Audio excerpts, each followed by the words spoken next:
First stop namin ngayon dito sa McDo.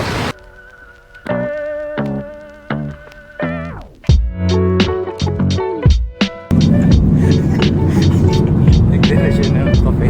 Akala niya maubos niya yung kape. Ayun na. Walang baso na yung pan. Hindi niya alam ngayon kung paano niya tatapon yung kape. Kasi nagpapalpitate na siya.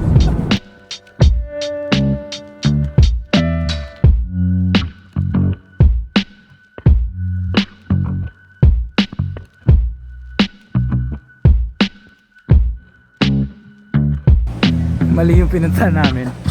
Mali yung daan, papuntang Dragon Treasure Castle.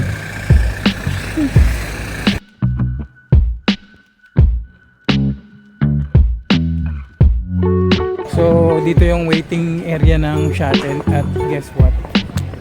Napakadaing tao. See? Ang daming nakapila para sa shuttle.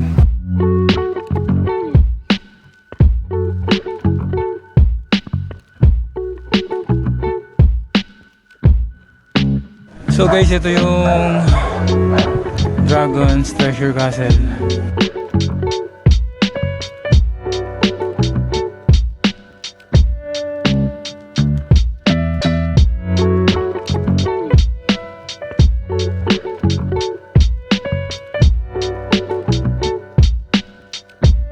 You know.